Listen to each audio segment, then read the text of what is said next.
Bonjour Caroline. Bonjour.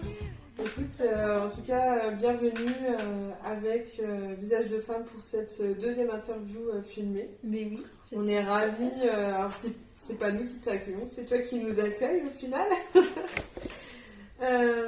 Donc, c'est le deuxième portrait de femme que l'association Visage de femme fait en mode filmé.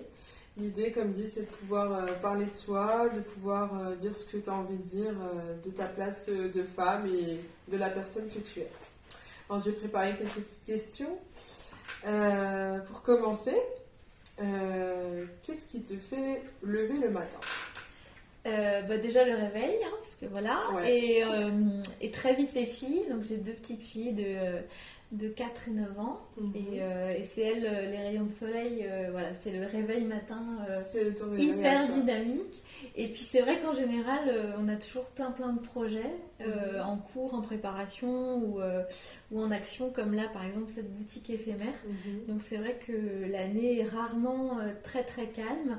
Et je suis pas du genre à faire des grasses mat. Donc c'est vrai qu'en général, c'est 7h le matin. Et les idées plein la tête pour la journée qui va arriver. Prête à démarrer direct pour ta journée. Ouais. Et plutôt thé ou plutôt café le matin ? Thé noir le matin. D'accord. En 3 mots, comment est-ce que tu te décrirais ? Alors ça c'est toujours très compliqué. Toi ou finalement ce que les autres pourraient dire de toi. En fait, je me mets dans la peau de mon chéri par exemple. Donc lui il dirait une tornade. Hein, d'accord. Déjà. Voilà. Ensuite l'humour. C'est vraiment mon moteur. Que ce soit en famille ou dans le travail, on rigole tout le temps, beaucoup. Et puis l'authenticité. J'essaie d'être le plus vrai possible. Avec l'âge, c'est de plus en plus facile parce que voilà, on est sans filtre et j'aime dire ce que je pense et j'aime avoir des gens en face qui, du coup, vont le ressentir et vont se sentir aussi en confiance et dire la même chose dans la vérité, quoi. D'accord. Alors justement, tu parlais de l'humour. Moi, je sais que ce qui me fait justement beaucoup rire quand je regarde ton Instagram ou tes comptes, c'est toutes ces petites séquences de sketch que tu peux réaliser, où ton mari d'ailleurs a une place pas toujours très marrante, quand il est coincé dans le frigo par exemple, ou dans le coffre de la voiture je crois, voilà. Ça c'est quelque chose que tu as toujours aimé faire Oui, en fait, moi mon premier métier c'est la télé, donc c'est vrai que les vidéos... on va dire c'est comme je nage dedans depuis plusieurs années. J'ai la chance d'avoir un compagnon qui est lui aussi caméraman réalisateur, donc voilà. Et puis on a découvert TikTok pendant le premier confinement, comme beaucoup de personnes confinées, voilà, et donc un outil vidéo ultra rapide, ultra fun.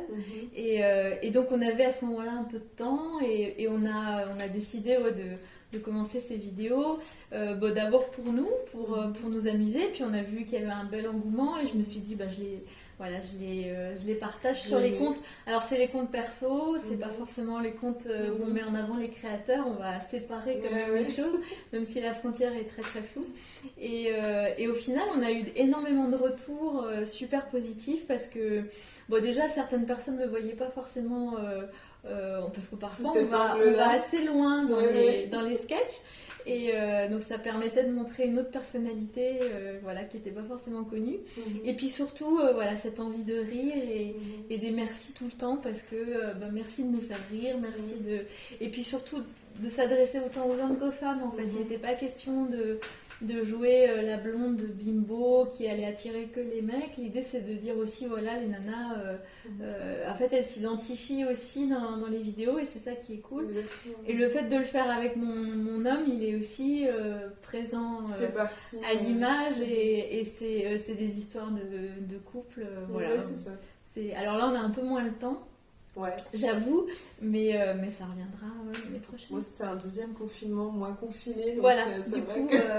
on a pas trop... Alors, du coup, à quand le One Woman Show de Caroline Beugler ? Je pense que c'est sur ma liste des choses que j'ai envie de faire. D'ailleurs, je me suis mise à l'impro, au théâtre d'impro cette année. Et ouais, c'est des choses que j'ai toujours eu envie de faire, je pense. Et passé un certain âge, j'ai dépassé, ça y est, les 40 ans. Et on se dit, bah tiens, là, il y a peut-être encore une décennie devant nous pour mettre des choses en place. Après, il y a l'envie, et puis après, il y a le talent, l'écriture, tout ça, c'est des choses qui sont pas forcément... Enfin, j'ai pas forcément un don d'écriture, mais peut-être ouais, dans l'interprétation. En tout cas, les cours à l'école des improvisateurs nous permettent déjà l'année prochaine de se lancer et de faire des shows. Voilà, ouais, on pourra monter sur scène. Après, c'est des métiers, ça s'improvise pas, même si il y a une improvisation. Voilà. Quelque chose en Après, je pense que j'ai toujours aimé interpréter. Déjà toute petite, avec mon frère, on faisait des scénettes de théâtre pour la famille. Donc oui, ça fera partie d'un deuxième volet de... C'est quelque chose qui grandit là en soi. Et... c'est ça. Bah, moi, j'ai hâte de voir le One Woman Show. Quelle est selon toi ta plus belle qualité et ton pire défaut? Alors, je pense que en fait c'est la même, la qualité et le défaut, parce que pour moi il y a aucune limite. Ça, c'est des choses que j'ai appris au fur et à mesure. J'étais quelqu'un d'assez timide et bien élevé, donc je me mettais des barrières toute seule. Et puis j'ai démarré le métier de journaliste il y a une quinzaine d'années. Et c'est vrai qu'avec ce métier, on est obligé de décrocher son téléphone, on a des objectifs. Et en fait, on se rend compte que, en fait, à partir du moment où on veut quelque chose, il peut y avoir des étapes compliquées, mais on arrive très souvent, on arrive à ses fins. Et ça, c'est une espèce de liberté qui est fantastique quand on a ça en tête. Alors, ça demande de l'énergie, ça demande de croire en soi. Mais quand on a compris ça, c'est assez génial. Et en même temps, pour son entourage, ça peut être très fatigant parce que du coup, comme j'ai 3000 idées à la minute, il faut quelqu'un pour canaliser. Et donc j'ai la chance d'avoir un compagnon qui est à mon garde-fou et qui va me dire, on va peut-être se calmer, ou parfois je l'écoute et parfois je l'écoute pas. Il y a des choses il y a mon instinct qui me dicte et je m'écoute. Mais je pense que ce serait à la fois le défaut et la qualité. Au niveau professionnel, justement, si aujourd'hui tu devais carrément changer de job, est-ce qu'il y a quelque chose vraiment qui, mis à part l'idée peut-être en effet dans la comédie et tout ça, mais un métier comme ça où tu sais que peut-être que tu n'y arriveras jamais parce que tu n'as pas telle ou telle chose, toi, dans ce que tu as pu apprendre au fur et à mesure, mais quelque chose vraiment qui t'impressionne et que tu aimerais faire comme job? C'est vrai que c'est pas forcément la voie sur laquelle je vais aller, mais moi je suis assez optimiste, donc je me dis la vie est faite de plein de choses. Donc moi j'ai la chance d'avoir pris à un moment donné le chemin de la vidéo, de la télé, et s'il y avait un métier que j'aimerais faire, c'est être documentariste tout simplement, de voyager, de faire le tour du monde et de ramener des images d'animaux, de personnes. Et ça c'est des choses qui... alors je dis pas que c'est infaisable, mais en tout cas c'est pas a priori... donc peut-être ce sera un regret un jour, mais j'ai toujours aimé voyager, j'ai toujours aimé aller à la rencontre d'autres. Je suis fascinée par le monde naturel, les animaux, je peux rester des semaines dans la forêt. Enfin, c'est assez paradoxal, mais j'aime les gens, mais j'aime aussi la nature. Et ça c'est quelque chose qui m'aurait fascinée d'attendre... passer une semaine à attendre l'image qu'on aimerait d'un animal, ou aller à la rencontre des populations et de ramener des images. Du coup, tu es quelqu'un qui, comme tu dis, tu as une tornade. Oui. Toi, tu es aussi quelqu'un qui a besoin... Ah oui, complètement. Ouais, complètement. C'est un peu... ça peut paraître un peu extrême. La nature, on en a besoin. C'est une ressource. La nature, c'est vraiment... je pourrais vivre dans un lieu complètement isolé. D'ailleurs, je m'imagine... ma fin de vie, elle est plutôt dans une cabane au bord d'un lac que dans une ville surpeuplée. D'accord. Et du coup, dans les voyages que tu as pu faire, quel serait le voyage qui vraiment t'a marqué le plus? Le premier voyage, en fait, c'est celui que j'ai fait. Alors, j'ai des parents, mon père a toujours beaucoup voyagé dès qu'il a pu. Et il a attendu qu'on ait... Moi, j'avais une quinzaine d'années pour nous emmener en Afrique. On était en Afrique du Nord. Et là, ça a été le Maroc, ça a été un détonateur en fait dans ma tête parce qu'on a été tout de suite amené à être complètement bouleversé, que ce soit les odeurs, les paysages. Enfin, ça a été un déclic pour moi. Et à partir de ce moment-là, moi, j'y suis retournée 5 fois avec des associations pour faire des chantiers de réinsertion. J'ai repeint un orphelinat. Enfin voilà, c'était vraiment des voyages le moins touristiques possible, mais le plus à la rencontre des autres. Voilà. Et puis j'ai la chance d'avoir la chance et la malchance, parce que je le vois pas beaucoup, d'avoir un frère qui vit à Singapour. Et du coup, les dernières années, ça a été beaucoup en Asie du Sud-Est, parce que j'allais le voir. Et de Singapour, on peut vadrouiller vraiment tout autour, donc en Thaïlande, en Malaisie, au Vietnam, Hong Kong. Donc c'est plutôt ces régions-là maintenant qu'on explore, parce que forcément c'est l'occasion d'aller le voir et puis de se dépayser. Donc j'ai emmené ma petite fille déjà là-bas et j'espère y retourner bientôt. Ouais, on est tous en attente pour pouvoir. Moi aussi je suis un peu comme ça, j'ai besoin de voyage, donc Après on peut voyager juste à côté de chez soi. Tout à fait. C'est vraiment un état d'esprit. Mais il y a un dépaysement qui est incroyable, cette sensation de ne pas forcément maîtriser et puis de s'adapter. C'est assez magique. Oui, je suis d'accord. Moi, j'aimerais savoir aussi, du coup, quelles sont un peu les personnes, que ce soit dans ton entourage ou des personnes connues, qui t'inspirent et qui te donnent un petit peu aussi des idées à toi pour avancer sur ta vie à toi de femme. J'ai pas forcément de nom. Il n'y a pas forcément une personne, on va dire, phare. En fait, c'est des dizaines de personnes. Ça peut être quelqu'un que je vais rencontrer là à la caisse qui va juste me dire une phrase et ça va être un détonateur parce que c'est une phrase que j'avais besoin d'entendre à un moment donné. Moi, je suis assez sensible. J'aime beaucoup le cinéma, l'art en général. Donc, ça peut être dans une chanson, ça peut être dans un film. En fait, j'ai pas vraiment. C'est pas forcément une personne. Non, du coup. C'est pas plutôt les choses que je vas entendre, qui te parlent. Je pioche. Ça peut être une copine qui me dit faut que tu lises ce livre et ce livre va me transporter, va me permettre d'avancer. Mais non, j'ai pas tellement d'icônes. Autour de moi, évidemment. C'était pas une adolescente à mettre plein de posters partout et écouter des CD en boucle. Si. Alors moi, je suis une fan incontestée. Bon, c'est pas très difficile, mais j'étais devant mon poste de télé à 10 ans et j'ai découvert Michael Jackson et ça a été... Bon, voilà, j'étais une fan incontestée. Enfin, j'ai pleuré quand il est décédé parce que je l'ai jamais vu en concert. Mais vraiment le côté groupie, ça a été... Tu faisais le moonwalk et tout. Ouais. Puis je le défendais surtout parce que il faisait déjà... il était déjà attaqué de toutes parts depuis toujours. Et donc dans ma famille, c'était mais ton chanteur là, tout ça. Moi je le défendais. Bon voilà, c'est des choses... je resterai une fan incontestable, je crois, toute ma vie. Mais effectivement, dans mon parcours, il n'y a pas forcément... et aujourd'hui, justement, tes goûts un peu musicaux Très éclectique, c'est pareil. J'aime de tout. La chanson française, le monde. J'ai grandi dans le jazz, donc dès que je peux mettre du jazz dans ma playlist, je le fais. Mais j'aime aussi... j'aime le rock, j'aime un peu de métal. Enfin, c'est... Et puis j'essaye de le communiquer à mes filles, donc la playlist elle est très très vaste, on peut danser sur Will Smith ou chanter Aznavour, mais il y a beaucoup de musique tout le temps à la maison le matin, on met du Jean-Jacques Goldman pour se mettre la patate, et non c'est vraiment, la musique est omniprésente tout le temps, mais toutes sortes de musique, ouais. Bah oui, parce que c'est pareil, c'est des émotions. Et toute ma vie, en fait, est ponctuée. Enfin, tu me mets un morceau, ça va me rappeler un moment de ma vie. En fait, j'ai beaucoup de moments clés comme ça de ma vie qui sont illustrés par une musique. Et donc, j'aime me les repasser pour repenser à des gens, à des situations. D'accord.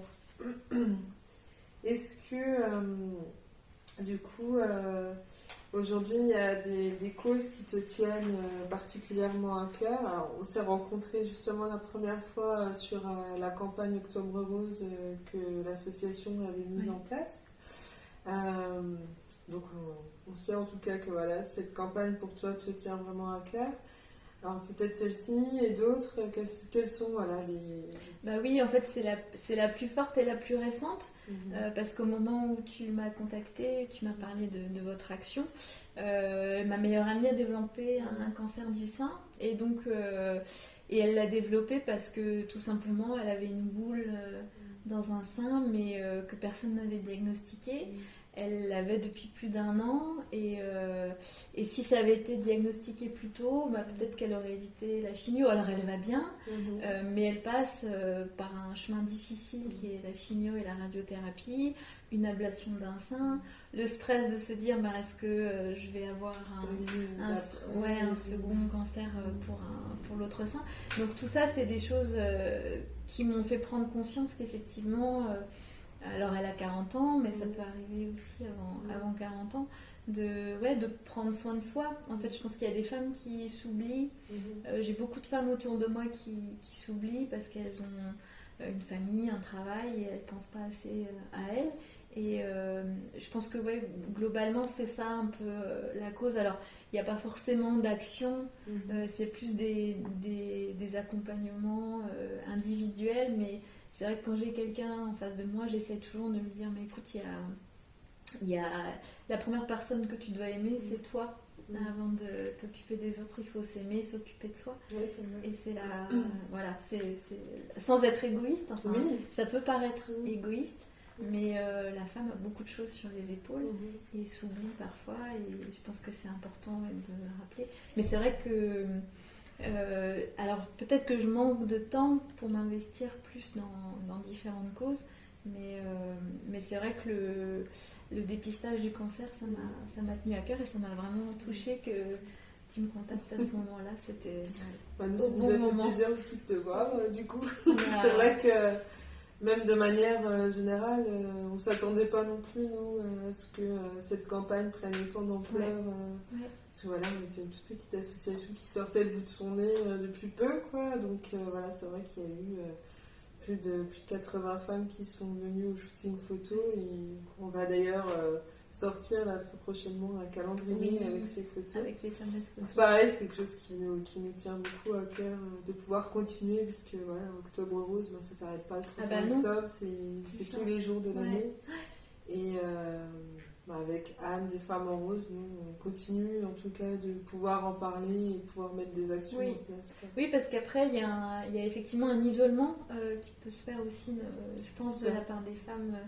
Et encore une fois, elles ont mis de côté leur corps qui leur appartient plus. C'est ce que dit ma meilleure amie. Là, elle est en chimiothérapie, elle est quand même entre parenthèses. En fait, elle se reconnaît plus.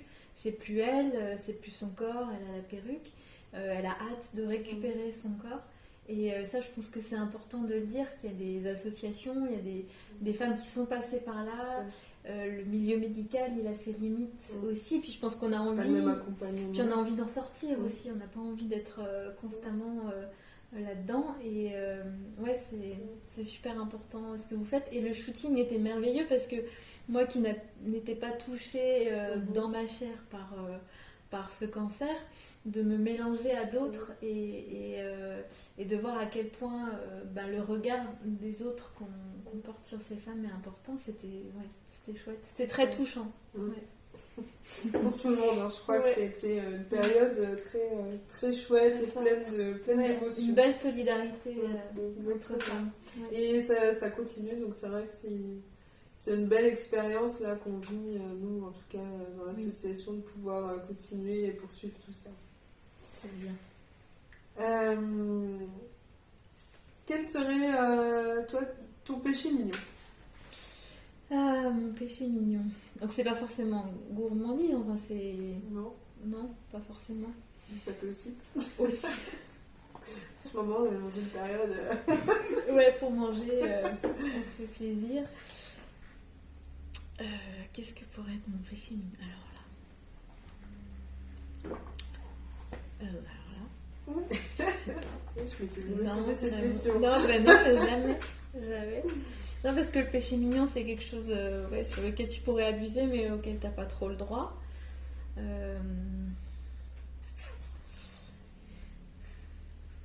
Et t'es pas chocolat? Ben si, j'aime beaucoup le chocolat. Si, j'aime beaucoup le chocolat.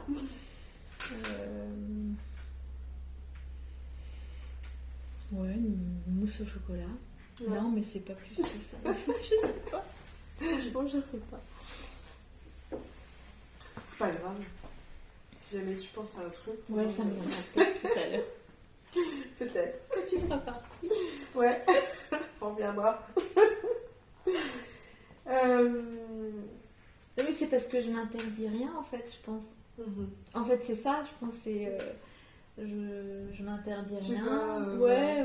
Là où le ventre met, bah, tu oui, fais ce que t'as envie. Quand j'ai envie de quelque chose, ouais, c'est ça. Et puis, goûter, vraiment essayer plein de trucs. Mais découvrir. Gourmande ou pas gourmande? Ah oui, vraiment. Ah ouais. Ça, c'est pareil, c'est le métier de journaliste. C'est une chance de travailler en Alsace. Et mon métier, c'était de faire découvrir le terroir, les recettes. Et c'est avec ce métier que j'ai vraiment appris à déguster. Je fais vraiment en sorte de consommer de saison. Je mange pas de tomates en hiver. C'est vraiment des choses que je m'oblige.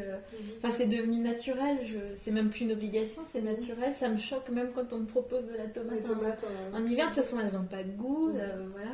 Et la tomate, j'attends juillet-août maintenant en Alsace pour en déguster des bonnes.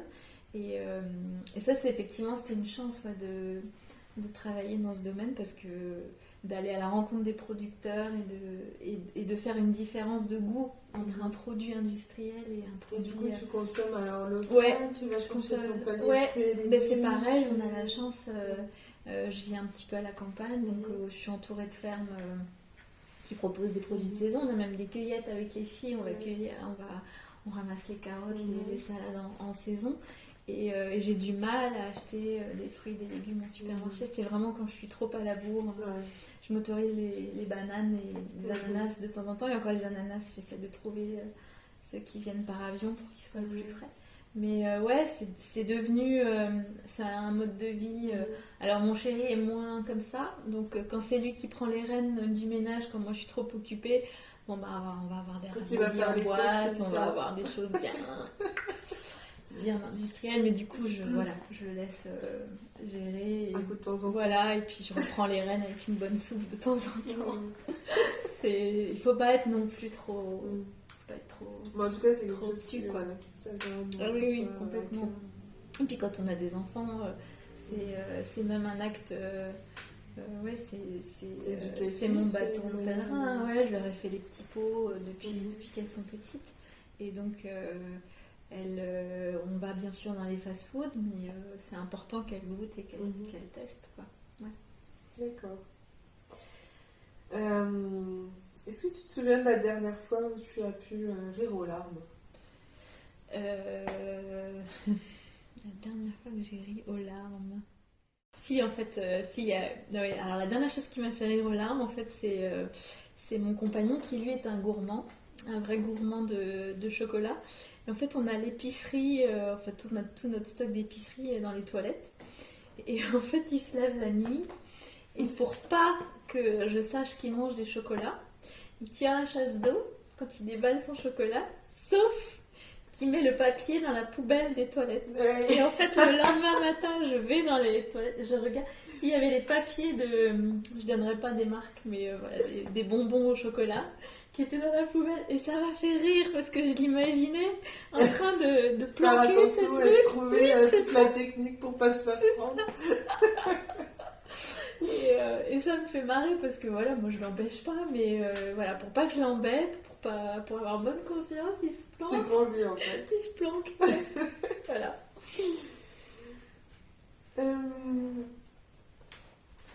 Qu'est-ce qui pourrait avoir le don de t'énerver alors que ce soit dans la vie de tous les jours, peut-être un truc qui t'agace, on va dire, au quotidien, mais aussi dans la société, quelque chose de plus qui ne va vraiment pas avec ta manière à toi de voir les choses dans la vie. C'est vrai que depuis que je suis devenue maman, ça fait 9 ans maintenant, j'ai un regard assez émotif sur les parents qui s'énervent avec les enfants. C'est un truc qui est devenu assez au fond de moi, c'est vraiment... je suis obligée de sortir, de quitter la pièce. Enfin, c'est quelque chose qui me met hors de moi. Alors, je dis pas que je me suis jamais énervée avec mes enfants, pas du tout. Mais je trouve que parfois, il y a une... Dans la manière de faire. Ouais, il y a une vraie violence. Et un enfant qui se jette par terre, il y a toujours une raison. Enfin, moi, les miennes, quand elles font ça, je sais que c'est le bout du rouleau, qu'elles sont fatiguées, que j'aurais pas dû les emmener au supermarché un vendredi soir parce qu'elles sont fatiguées. Et la seule fautive, c'est moi, en fait, et c'est pas elles. Et cette espèce d'injustice. Alors, c'est pas une façon de juger les parents parce que chacun fait vraiment comme il peut.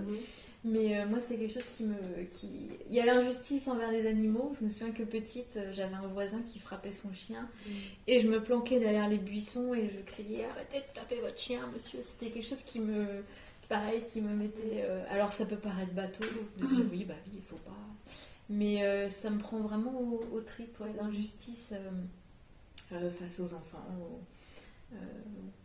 Tu es du genre à intervenir ou non Ça dépend du contexte, hein, ça dépend. C'est compliqué d'intervenir quand ce sont des parents face aux enfants, parce que encore une fois, chacun fait vraiment comme il peut. S'il y a, après, ça peut être même face à une personne faible, enfin voilà, là oui, je vais intervenir, mais dans un cadre de la famille, c'est compliqué de s'immiscer. Face à un animal, une maltraitance d'animal, oui, bien sûr. Mais non, des parents, ou alors ça va être... Alors moi, ça va toujours être avec de l'humour, en fait. Parce qu'avec l'humour, c'est quelqu'un qui s'énerve en voiture face à moi. Moi, je lui fais un grand coucou. Et j'essaye de peut-être désamorcer avec une petite phrase. Si c'est vraiment trop... si je peux pas m'en empêcher. Mais je serai pas dans l'agressivité. Parce que forcément, l'agressivité contre l'agressivité, ça donne rien de bon. Mais avec une phrase, un petit mot, parfois un peu piquant, ou un peu d'humour, parfois ça peut faire réagir. Faire réagir, Et dans le quotidien, des choses qui, on va dire, t'agacent. Les chaussettes. Les chaussettes qui traînent. Au lieu des chaussettes, on n'en trouve toujours qu'une, on ne trouve jamais la deuxième. Non, mais les chaussettes des autres, enfin, c'est... Ouais, je suis assez maniaque en fait au quotidien. Bon, il y a des moments dans le mois où on est surbooké, le ménage c'est Beyrouth, c'est à la maison, c'est compliqué. Mais non, oui, d'avoir constamment le même discours, de se dire pourquoi moi j'arrive à ranger mes affaires et pourquoi les autres non. Et pourquoi les autres non. Alors en l'occurrence les filles, on essaye donc elles commencent à ranger, mais mon homme c'est pareil. Je me dis, pourquoi c'est toujours d'un côté les chaussettes et chez moi ça... Voilà. Mais c'est des petits énervements, c'est bien surmontable. Alors on approche de l'année 2021. Alors, cette année 2020 n'a pas été forcément très simple à vivre pour tout le monde, mais en même temps, ça a permis aussi parfois des remises en question, d'autres manières de voir aussi la vie, j'ai envie de dire, et de voir son quotidien. Et toi, qu'est-ce que tu te souhaiterais à toi pour cette année 2021 ? Et comme quoi j'ai même du mal à me dire qu'on va y passer. Et qu'est-ce que tu souhaiterais, j'ai envie de dire de manière plus générale pour les autres, pour la société, pour, je ne sais pas, le monde. Effectivement, il y a eu en fait 2 temps. Je pense qu'on n'a pas vécu du tout les mêmes confinements en mars et en novembre. Ce que je constate au quotidien, parce que du coup, quand on fait ces boutiques éphémères de créateurs, on s'est rendu compte qu'il y avait quand même là, sur le mois de décembre, un engouement incroyable pour les objets faits main, l'authenticité. Donc je pense que les gens qui s'étaient déjà posé la question de consommer différemment passent le pas et le passent vraiment de manière... d'autres valeurs. Ouais, et de manière vraiment engagée. Parce que moi, ce que je constate là, c'est qu'il y a quand même beaucoup de gens qui me disent « Moi, je veux montrer que c'est possible ». Après, je pense que j'ai des amis autour de moi qui en ont rien à faire, ils vont consommer toujours pareil, en masse. Ça, pour eux, ça a peut-être pas, il n'y a peut-être pas eu de déclic, mais ceux qui étaient déjà sur la voie, en tout cas, ont décidé d'y aller franchement. Et donc moi, forcément, c'est quelque chose que je trouve assez merveilleux. Et c'est comme un espèce de nouvel élan. Alors c'est peut-être naïf de croire que voilà, c'est global, mais je pense que déjà ça a redonné de la valeur à certaines choses. On parlait des voyages tout à l'heure. Je pense qu'il y a énormément de gens qui sont éloignés les uns des autres par ces différents confinements. Et ça va redonner une valeur à l'acte, peut-être de voyager, d'avoir la chance de se déplacer. Même de revoir les autres personnes, ouais, parce que c'est vrai que là, ça fait un petit moment aussi que les gens sont un peu dans les mêmes relations que d'habitude. Et j'ai des amis, nous on est touchés parce qu'on vit essentiellement de l'événementiel, de l'audiovisuel. J'ai des amis artistes qui ont dû se réinventer, mais dans la douleur parce qu'il faut bien travailler. Et je pense qu'on va tous apprécier en fait tous ces métiers qui sont aujourd'hui pas possibles, tous ces copains restaurateurs, tous ces copains artistes qui vont en fait ça va être pour moi ça va être une renaissance. J'ai l'impression que la liberté qu'on va retrouver, elle va être extraordinaire en créativité, en entrepreneuriat. Et pour notre part, en tout cas, moi, ça m'a donné... Alors déjà, le premier confinement m'a donné une chance incroyable, c'est de me mettre sur pause. Parce que, comme tu as pu le constater, c'est pas forcément un luxe... Enfin, c'est un luxe plutôt, depuis quelques années, depuis que je suis à mon compte. Et donc là, d'être obligée de ne rien faire, c'est ce que je disais tous les jours. M'obliger à rester à la maison avec mes proches, il y avait quand même bien pire comme punition. Et on en a énormément profité, on s'est retrouvés tous ensemble à faire des choses qui étaient dans des coins de tête et qu'on n'a jamais eu le temps de faire parce qu'on est dans un tourbillon. Là, de se mettre sur pause, c'était magique. De se retrouver avec ses enfants, avec ceux qu'on aime, avec son chéri chez soi. Mais bon, encore une fois, j'avais la chance d'être dans un contexte qui fait que c'était agréable. Je suis consciente que tout le monde n'a pas un cadre de vie qui permet de le faire de manière très, très tranquille. Et puis du coup, une envie d'entreprendre, ça a déclenché des envies, des choses sur lesquelles on hésitait, là sur lesquelles on a envie de se lancer. C'est vrai que de faire ces boutiques éphémères à répétition depuis 5 ans, de se poser la question, tout le monde nous disait mais vous n'avez pas de site internet, on ne peut pas acheter en ligne, ou vous n'avez pas envie d'avoir un lieu permanent. Donc ça a été on a concrétisé le premier. On a concrétisé le premier, à savoir enfin un site de vente en ligne où les gens vont pouvoir acheter des cadeaux, de la déco made in Alsace, et il va vraiment grandir courant 2021. On va vraiment le développer. C'est une nouvelle activité mais qui est assez fascinante. Là, je viens d'envoyer des coussins alsaciens en Norvège. Je trouve ça assez magique. Génial. Et donc le deuxième projet, c'est ça, c'est de se poser enfin dans une boutique permanente, mais qui sera une boutique, telle que je l'ai en tête, c'est quelque chose qui n'existe pas encore à Strasbourg. Et voilà, j'espère le concrétiser. On a hâte de voir ça. Est-ce que justement dans la boutique éphémère là, que tu as mise sur pied, les personnes, les artisans qui peuvent exposer chez toi, c'est des personnes que tu as rencontrées toi à la base, ou c'est des personnes qui sont venues te rencontrer? Comment ça s'est fait un petit peu? En fait là il y a 25 créateurs. On est limité à 25 créateurs parce qu'il n'y a que 110 mètres carrés, mais on pourrait en accueillir 50, 100. En fait, au fur et à mesure des émissions qui étaient consacrées à la déco, moi je me suis mise à faire des portraits d'artisans. Est-ce que tu peux juste redire pour les personnes qui ne connaissent pas forcément par rapport aux émissions de déco Donc, c'est vrai j'ai démarré il y a une dizaine d'années des émissions autour de la décoration. Et c'est vrai que j'avais à cœur de mettre en avant le savoir-faire local, donc que ce soit de l'artisanat, les créateurs. Donc moi j'arrivais avec ma caméra, on montrait ces créateurs et puis leurs coulisses de fabrication. Donc beaucoup de créateurs avec qui on travaille aujourd'hui, on les a rencontrés à ce moment-là.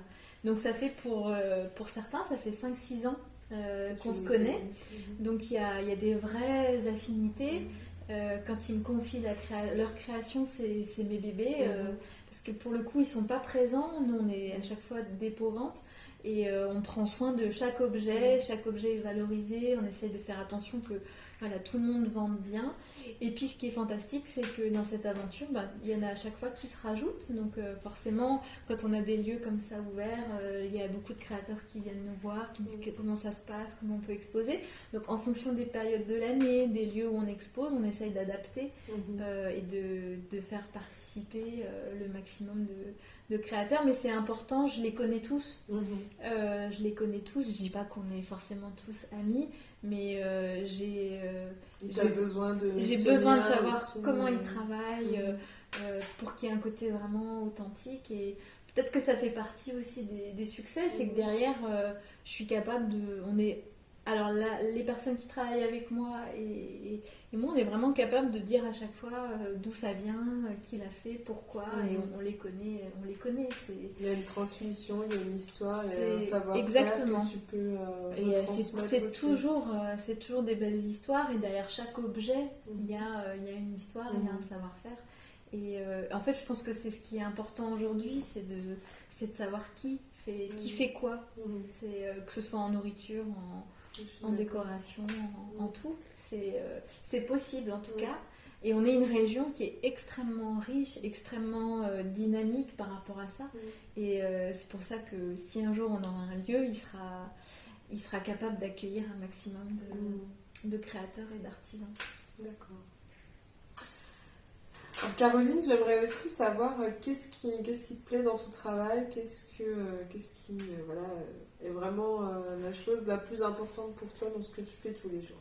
En fait, je me suis rendu compte au fil des années que il y a un fil conducteur dans toutes mes activités, parce qu'il y a vraiment, on fait plein de choses.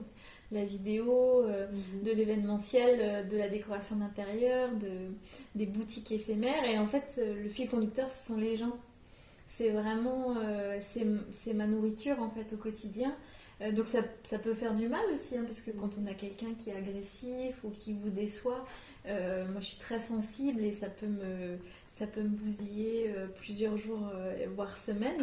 Je suis obligée de prendre sur moi pour relativiser, mais voilà, avec les années on apprend à relativiser, donc ça va. Et c'est vraiment l'amour des gens, c'est vraiment quelque chose qui est...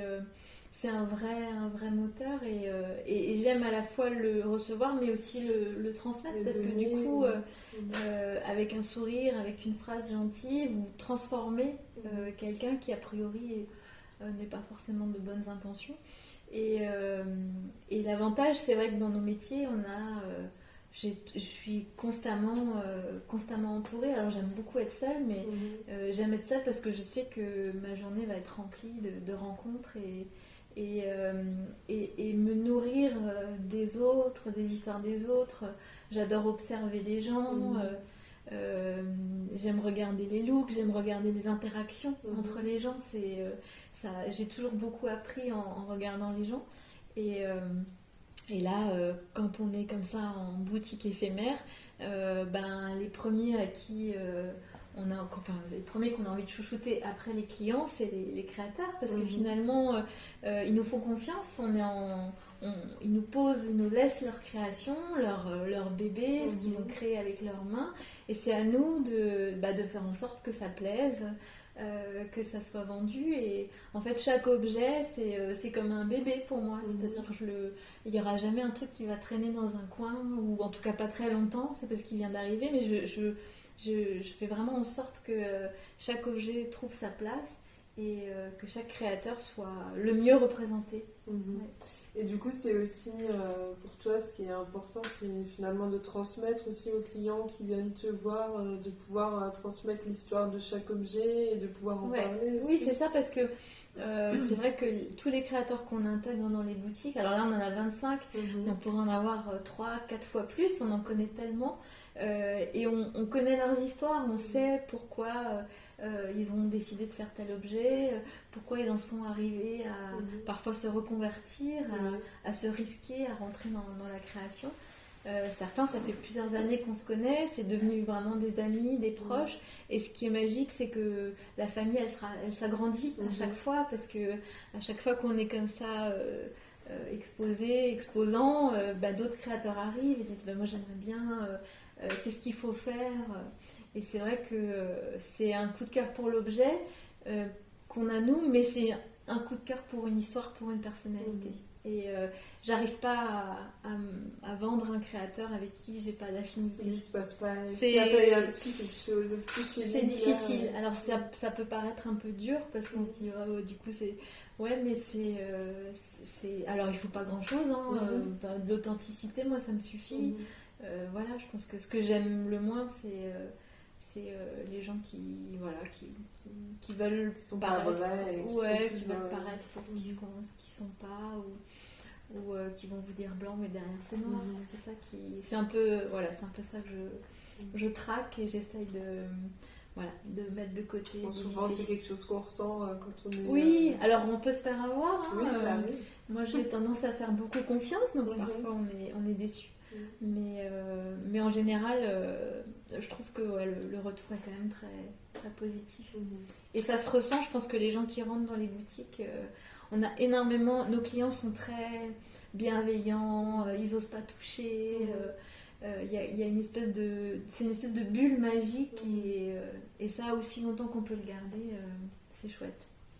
Et du coup, dans les artisans avec lesquels tu travailles, donc parfois aussi tu stoppes avec une personne pendant une période et tu réintroduis d'autres personnes que tu rencontres. Comment est-ce que tu arrives à... oui, en fait, en fonction de la place qu'on a, parce qu'on peut faire des boutiques, là on a 110 mètres carrés, mais parfois on fait 1000 mètres carrés. Donc c'est sûr qu'avec 1000 mètres carrés, on peut se permettre d'accueillir plus de monde. Et puis chacun a des parcours différents, donc c'est vrai que en général, c'est plutôt eux qui me disent non mais là je suis à la bourre, j'aurai pas le temps ou j'ai autre chose. Il y a une espèce de turnover et puis on a quand même un noyau dur de créateurs. Je sais que je les appelle et je leur dis on va faire ça. Puis ils me disent ils oui. Sont partants. Tout de suite ils me disent oui. Voilà. Et non, ça se fait très naturellement en fait. Ouais. D'accord. Donc on arrive sur la fin de cette interview. En tout cas, déjà, je te remercie d'avoir répondu présente. C'est vraiment très, très gentil. Et nous, on avait envie de te revoir parce que c'est vrai qu'on s'est croisés. Et on avait envie d'en savoir plus sur toi.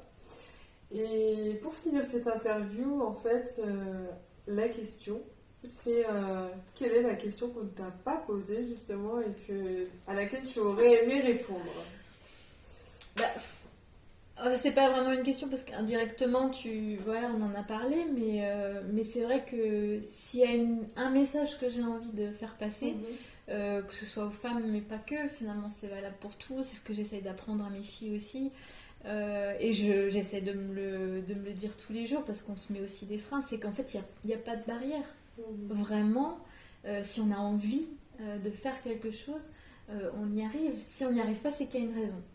Pour moi je suis assez positive. Ouais, et je sais que si j'ai l'impression qu'au fond de moi j'ai tout essayé et que ça marche pas, c'est vraiment que je pouvais pas le faire.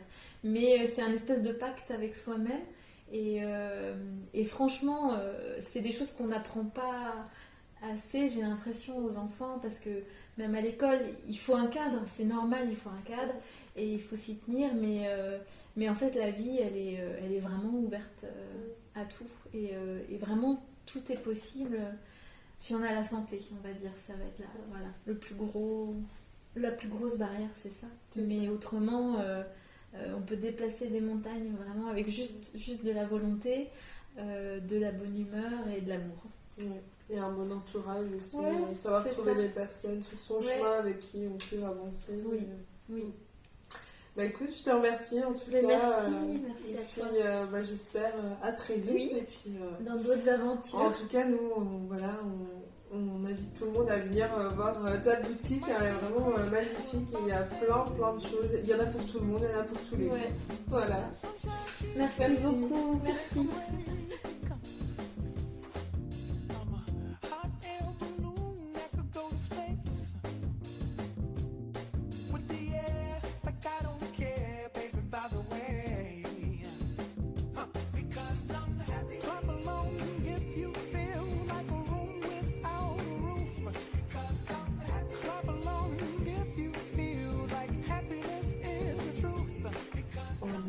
Sur la fin de notre interview quelle serait la question à laquelle tu aurais aimé répondre et qu'on ne t'a pas posée? Oh la vache.